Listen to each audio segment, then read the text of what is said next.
Guys, গ্রামের মানুষগুলোর মন মাইন্ড সবসময় কিন্তু একটু আলাদা হয়। বিশেষ করে শহরের আমরা যারা দেখা যায় যে ভারী জীবনযাপন করি, তাদের ক্ষেত্রে কিন্তু আমাদের হৃদয়টাও ভারী হয়ে যায়, পাষাণ হয়ে যায়, প্রসন্ন পাষাণ হয়ে যায়।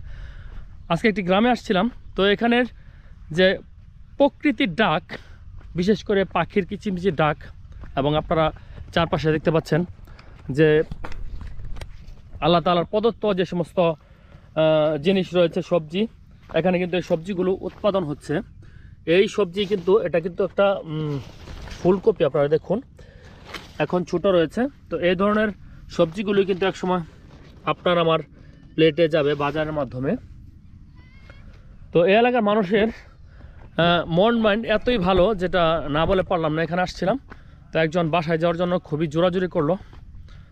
তো যদিও সেসব দিক যায় নাই, কিন্তু ওনার কিন্তু আগ্রহের কোনো কমতি ছিল না যে আমাদের বাসায় আসেন, কিছু খাওয়া দাওয়া করেন। তো গ্রামের মানুষগুলো আসলে কেমন জানি একটু মানে ভালোবাসা, সম্প্রীতি এগুলোতে কিন্তু ভরপুর থাকে, যেটা আমাদের শহরের ভিতরে একদমই পাওয়া যায় না।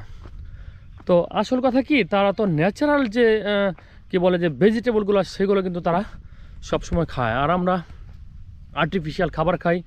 সেই আর্টিফিশিয়াল খাবারের পরেও কিন্তু আমাদের দেখা যায় এই আমাদের রোগ প্রতিরোধ ক্ষমতা কমে যায়, এবং আমাদের ভিতরেও সে আর্টিফিশিয়াল একটা ভাব চলে আসে। দেখুন এখানে কিন্তু আপনারা দেখতে পাচ্ছেন এটি টমেটো গাছ।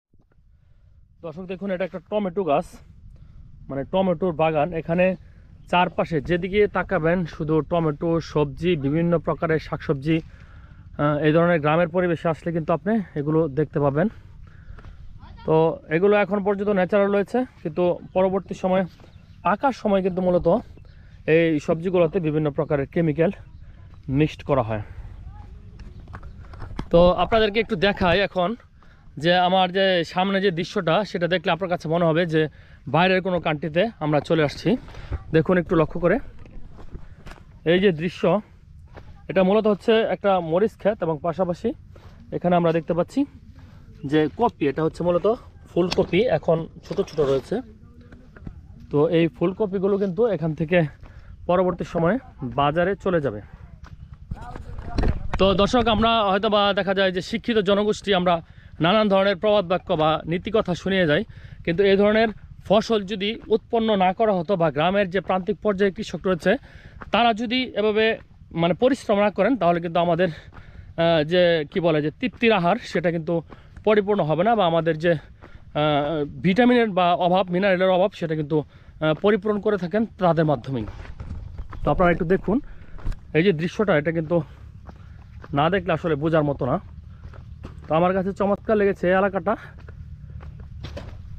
তো এরকম মাঝে মাঝে যদি গ্রামে ঘুরতে আসেন, খারাপ হয় না জিনিসটা।